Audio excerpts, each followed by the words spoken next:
She found out about her ex's accident, and disappeared from my life even before she married me. I never liked her silence. Not because it was cold or distant, but because it was unreadable. Elena had a way of drifting off into her thoughts without warning. Her eyes would glaze over slightly, like she was remembering a place I'd never been. I used to think it was just how she processed things, quietly, privately. And maybe it was. But over time, it started to feel like I was always chasing her across a bridge she never quite let me cross. Still, I loved her. Madly, in a way I never expected to again after my first marriage collapsed in quiet bitterness. I had sworn off serious relationships until she came along, barefoot at a friend's dinner party, laughing too hard at a joke no one else even understood. She had a storm inside her, but it was beautiful. And for a while, I thought I was the anchor she'd been searching for. We'd been married a little under 2 years when I got the call. I was in the kitchen making coffee. It was a Saturday morning, and the sun was leaking through the blinds in golden lines across the counter. Elena was upstairs, still asleep. I remember humming some dumb melody while waiting for the kettle to boil. My phone buzzed on the counter. Unknown number. Normally, I'd let it go to voicemail, but something made me swipe. Hello? Is this Mr. Carter? Thomas Carter? Yes. Speaking. This is Officer Patel with the State Highway Patrol. I'm calling about a man named Adam Prescott. We have your number listed as his wife's emergency contact.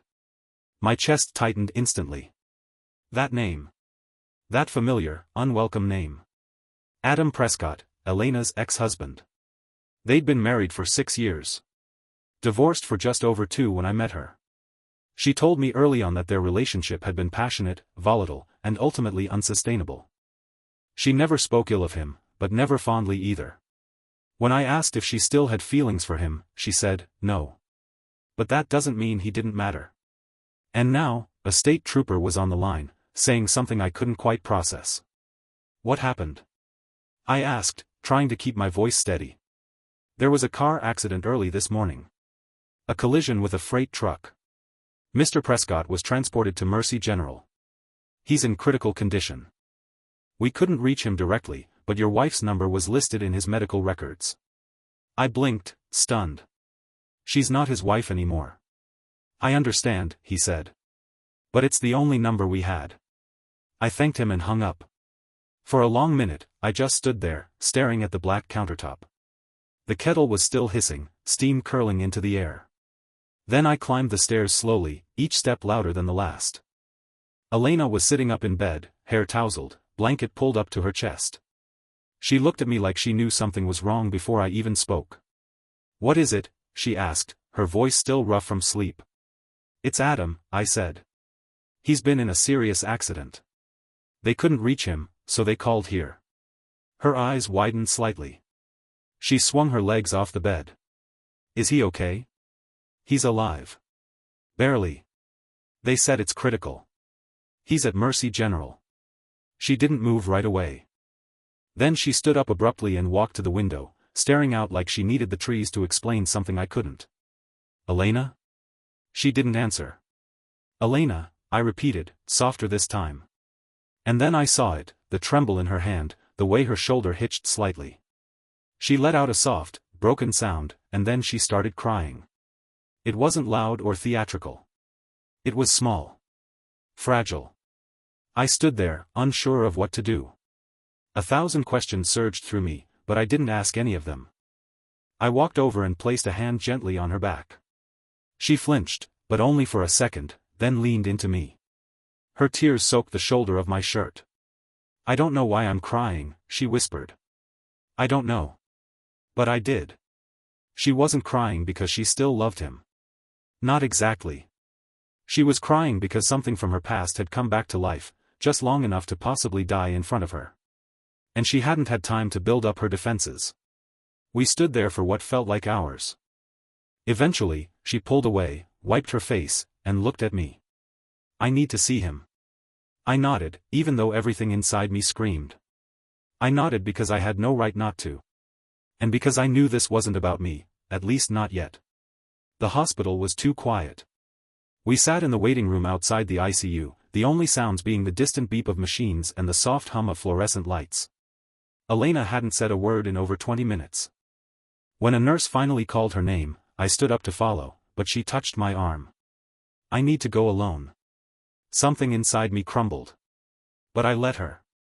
I watched her walk down the sterile hallway toward the man she used to love. And I waited. And I wondered if, in that moment, a part of her still did. She was gone for 38 minutes. I know because I counted. I checked my phone every few minutes, trying not to. Trying to look casual. Trying to act like I wasn't sitting here picturing my wife standing at the bedside of a man who used to know her better than anyone. When she came back, her eyes were red, but dry. She walked slowly, her arms folded like she was holding something in. Not grief, exactly. Something more complicated. I stood up, searching her face for clues. "He's stable," she said, voice low. "They've got him sedated." I nodded. "Do they think he'll make it?" "They're not sure. Head trauma. Broken ribs. Collapsed lung." "Did he say anything?" She hesitated, then shook her head.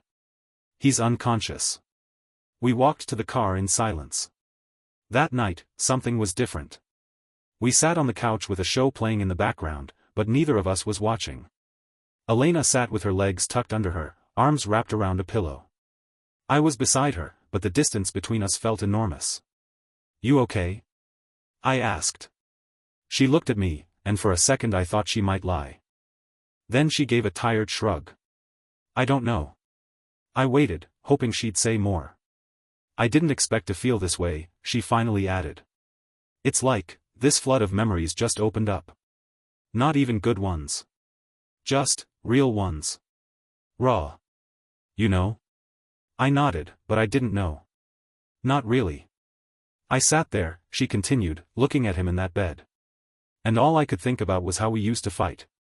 The worst days. The shouting. The things we said. The last time I saw him, how cold I was walking out the door. "You left for a reason," I said gently. "I know," she whispered. "But it still matters. He was part of my life for a long time." "I get that." "Do I?" She leaned her head against the pillow, eyes unfocused. "I thought I was done feeling anything about him. I thought all that was buried." "Maybe it was," I said. "Until today." She nodded, almost absently. "Maybe." Over the next week, things didn't return to normal. Elena checked her phone constantly. Not in a guilty way, openly, like she was waiting for updates. She called the hospital twice a day. When the nurse said Adam had opened his eyes briefly, she lit up in a way I hadn't seen in a while. It made my stomach twist. I told myself it was empathy. A human response. Nothing more. But it didn't feel that simple. One night, I came home from work to find her sitting at the kitchen table with her old photo album open. One I didn't even know she still had. I froze in the doorway. She didn't hear me at first. She was flipping through the pages, slowly, fingers brushing the glossy surface. There were photos of her and Adam. Younger. Happier. Or maybe just pretending to be. She turned a page and saw me. Her expression was unreadable. "I don't know why I kept it," she said softly. I walked over and stood beside her, looking down at a picture of the two of them on a beach somewhere, holding hands. "Sometimes we hold on to things," I said. "Even when we think we've let go." She closed the album.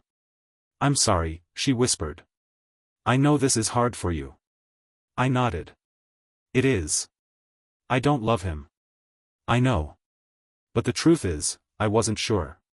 Not anymore." The next morning, I found myself staring at the empty side of our closet while getting dressed. I saw the gaps, small things she'd taken to the hospital. A hoodie. A scarf. Lip balm. I imagined her sitting by Adam's bed, wearing them. Looking familiar in a place I didn't belong. At work, I couldn't concentrate. I checked my phone too often. Wondered where she was. Who she was with. When I got home, she wasn't there. There was a note on the counter. "Went to see Adam. Be back before dinner. Don't wait." I sat on the couch in silence for hours, the television off. The clock ticked louder than usual. The walls felt closer. When she finally returned, she looked tired. Hollowed out. You were gone a long time, I said. She dropped her bag by the door. Yeah. I lost track. What do you talk about? She looked at me, startled. What? You and him. When you're there. What do you talk about? She hesitated. Not much. He's still mostly out of it. We just sit. Sometimes he asks about his dog. His mom. He forgets things. Then remembers. I nodded slowly. Do you talk about the two of you? She looked away. No. But something in her tone felt off. That night, she didn't sleep well. She tossed and turned. I woke up around 3 a.m. to find her sitting on the edge of the bed, staring out the window. Elena? I asked. She didn't turn around. I keep dreaming he dies and I'm not there. I sat up. He's still alive. I know. But if he dies, and I don't say the right thing, or if I'm not there when he goes. Her voice cracked. I don't want to feel that guilt forever. You didn't kill him, I said. You left a marriage that was breaking you. She finally turned to me, tears shining in her eyes. But I still loved him once. Doesn't that count for something? I had no answer. Only silence. And in that silence, something broke. Not loudly. Not all at once. Just enough to know it would never quite go back to how it was. The next time I went to the hospital with her, I told myself it was to support her. But deep down, I knew it was to see him. Adam. The man who had once held her heart, who had shaped a part of her life that I could never touch. I needed to see the ghost between us. Not to confront him, but to understand the weight he still carried in her mind. He was asleep when we walked into the room. Bandages across his head. Bruises blooming under his skin like oil stains. His right leg was suspended in a sling. Machines beeped steadily, rhythmically, like a metronome marking time in someone else's life. Elena walked to the side of the bed without hesitation. She touched his hand. He didn't move. She looked back at me. Her expression was unreadable again, grief? Concern? Residual love? He looks different, she said. I stayed near the door. Time does that. She nodded, then sat down beside him. I watched her reach into her bag and pull out a worn paperback. She flipped it open and began to read softly, her voice calm, steady. I couldn't do it. I stepped outside. I waited in the hallway, leaning against the cool wall. A nurse passed by and smiled politely. A man in a wheelchair shuffled past with a quiet oxygen tank. It was strange, how life continued all around this place that held people between one breath and the next. After about 20 minutes, Elena emerged. Her eyes were tired again, but not tearful this time. You okay? I asked. She nodded. Yeah. Want to grab a coffee? We walked down to the little cafe in the hospital lobby. Neither of us talked much. I watched her stir cream into her cup, round and round, until the coffee turned a lighter brown. I was remembering the day I met him, she said finally. I braced. I was 22. He was working as a server at some cafe downtown. He slipped on spilled water and nearly dropped an entire tray on me. I thought he was ridiculous. We talked for an hour. I didn't interrupt. It wasn't love at first sight, she added. Not exactly. But he made me feel like I mattered. Like I was seen. That word again. Do you still feel that way about him? She looked at me. No. Not now. But I did. I sipped my coffee. It tasted burnt. And with me? She didn't answer at first. Then, softly, it's different. Different. That word ached more than any yes or no. We drove home in silence. When we got back, I went straight to the study and closed the door. I opened my laptop and pulled up an old folder labeled Photos. Inside were hundreds of images from our early days, me and Elena in the mountains, at the beach, laughing in kitchens, holding hands on sidewalks. I flipped through them quickly, almost violently. Trying to remember how it felt to be enough. Then I opened a blank document. And I started writing. Not a letter to her. Not a confrontation. Just a purge. I don't know when it started. The feeling that I was competing with a ghost. Maybe it was always there, humming beneath the surface. Maybe I just ignored it because I wanted to believe we were building something new. I'm not angry that he almost died. I'm angry at how quickly it pulled you back to him. Not in action, but in emotion. In memory. In the things I can't reach. And I'm terrified that some part of you never really left him. I didn't send it. I saved it. Closed the laptop. That night, she crawled into bed beside me and curled into my chest. It was familiar. Comfortable. But it felt like we were reenacting a memory, not making a new one. I kissed her forehead. She sighed. Thanks for being patient with me, she murmured. I didn't answer. Because patience only works when there's a clear destination. And I wasn't sure we had one anymore. The next day, the phone rang. It was Adam's mother. Elena's number was still on the emergency list, so she'd called here. I picked up. She was crying. Is Elena there? She asked. They said it's not good. I froze. What happened? Internal bleeding. They're taking him into surgery. It's bad. I went upstairs. Elena was brushing her hair. It's his mom, I said. They're taking him into surgery. Her face went pale.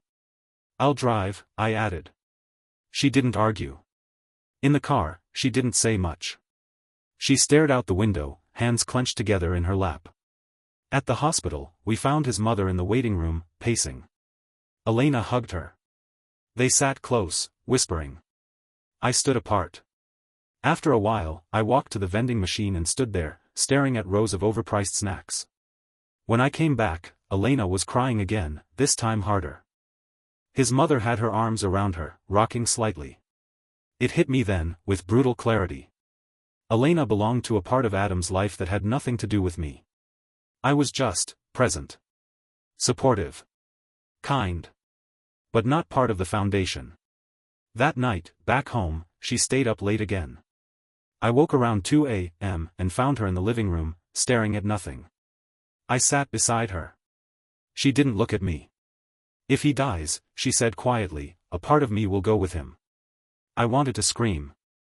Instead, I whispered, what part? She looked at me finally. The part one never gave to anyone else. I stood up. I couldn't breathe. I'm sorry, she said. That wasn't fair to say. No, I replied. But it's the truth. And sometimes, truth hurts more than betrayal. We didn't talk much for the next few days. Elena spent most of her time at the hospital or on the phone with someone connected to Adam, his mother, a mutual friend, even a few old co-workers. People who, until now, were just shadows in the background of her past. Suddenly they were back, orbiting her like she'd never left. And I was the one standing outside the circle. She came home late most nights, exhausted. Sometimes she smelled like hospital antiseptic, sometimes like coffee and stale vending machine snacks. And every night, I asked the same question. How is he? And every night, she gave me the same answer. Still fighting. But she never said it to me. She said it to the air. To herself. I was just there. A witness to something I wasn't invited to understand. One night, while she was out, I sat at the kitchen table with my glass of bourbon and opened her old photo album again. I shouldn't have. I knew it wasn't mine to touch. But it was in the drawer now, not hidden away like before. A part of our living space, open like a wound. I flipped through slowly. Photos of their wedding, Elena in a white dress that didn't look like her. Her smile was bright, but stiff, almost too perfect. Adam looked younger. Thinner. Happier. Or maybe just naive. They traveled a lot. I saw Paris, Tokyo, Vancouver. Her hair was longer then, often messy in that charming way she still carried on bad hair days. They always seemed to be holding each other in those pictures. Not tightly. But enough to say, we belong to each other. I closed the album. And I hated that I was crying. The next morning, I told her we needed to talk. She was standing by the sink, drinking orange juice from the bottle like she always did, her eyes bleary from too little sleep. What's going on? She asked. You're disappearing. She paused. What do you mean? You're here, but not really. You talk to everyone else, his mother, his friends, but not me. You come home and sleep beside me, but I feel like a stranger. Her expression softened, but not in a comforting way. In that guilty, resigned way. The kind of look you give someone who's asking a question you can't answer without breaking something. I'm sorry, she said quietly. I don't know how to explain it. Try. She leaned against the counter and sighed. When someone you loved almost dies, it's like, the timeline you walked away from starts catching up with you. And you don't know which version of your life is real anymore. You walked away for a reason, I reminded her. I know. And I don't regret it. But it doesn't make the pain less real.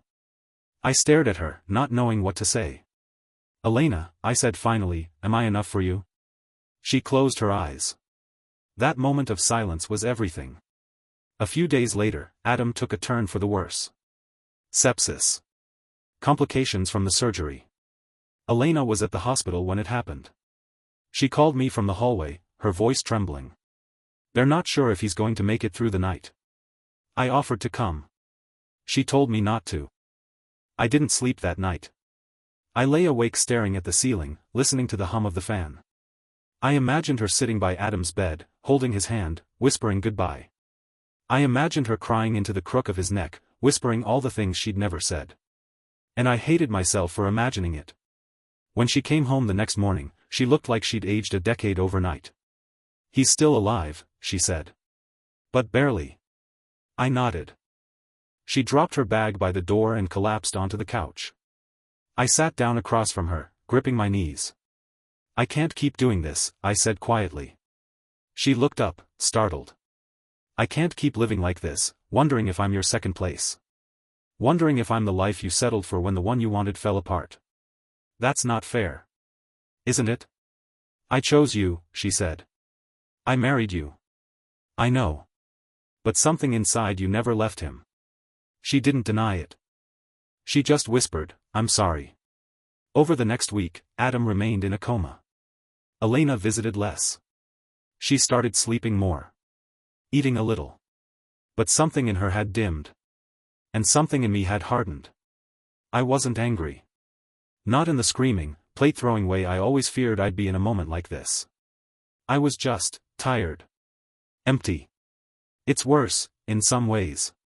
The quiet kind of heartbreak. I started spending more time outside. Walking. Driving. Sitting in the car with the engine off, listening to podcasts I didn't care about. Anything to escape the air inside the house. I didn't want to ask the question that haunted me. But I had to. One evening, I sat beside her on the back porch. Do you love me? I asked. She blinked, then turned to look at me. Of course I do. But is it the kind of love that stays? She didn't answer right away. Then, I don't know. That was the first time she had ever said something that felt like the beginning of the end. A few days later, the call came. Adam had died. She didn't cry at first. When the call came, she stood in the hallway, phone pressed to her ear, nodding silently as the nurse spoke. Her face didn't move. Her eyes didn't water. It was like something inside her went still, completely still. When she hung up, she just whispered, he's gone. Then she walked past me, into the living room, and sat on the couch. She didn't move for hours. I sat across from her, unsure what to say, what to do. My wife had just lost her ex-husband. The love that came before me. And though I was still here, breathing, alive and willing, I felt like the one being grieved. Eventually, she spoke. It's not even about him anymore, she said, barely above a whisper. It's about the part of me that I buried when I left him.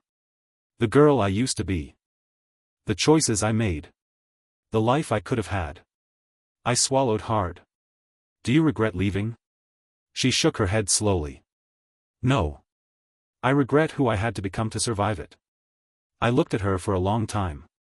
She wasn't the woman I married. But maybe I wasn't the man she needed anymore either. The funeral was small, quiet. She asked me not to come. It's not your place, she said gently. I need to do this alone. And I understood.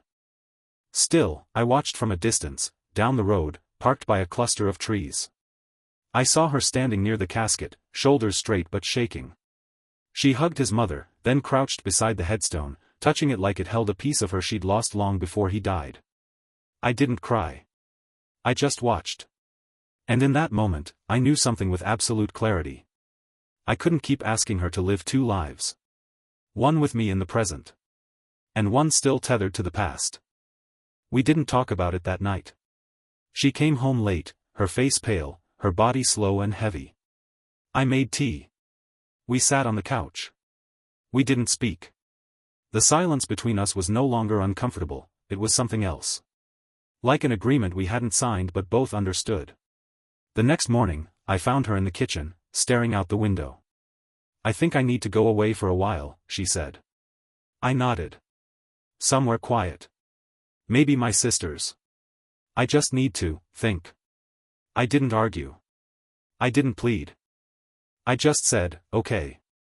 Because sometimes love means letting go, not out of anger, but mercy. She packed that afternoon. A small suitcase. A few books. A framed photo of her mother. Not one of us. She stood by the door for a long time before she turned to me. I never meant to hurt you. I know. I don't know if I'm coming back.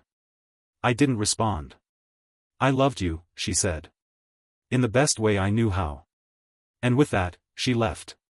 Weeks passed. Then months. I kept living. Sort of. I went back to work. I started therapy. I stopped checking my phone hoping for a message that never came.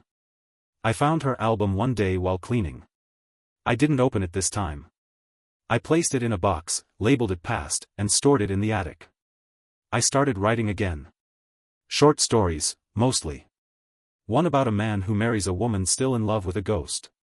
Another about a woman who carries two timelines inside her and drowns trying to walk both. They were sad. But they were honest. And that, at least, was a start. The last time I saw her was 6 months later. She sent a postcard. No return address. I hope you're okay. I think about you more than I should. Thank you for being the person I needed, even when I couldn't be who you deserved. I didn't write back. Not because I didn't care.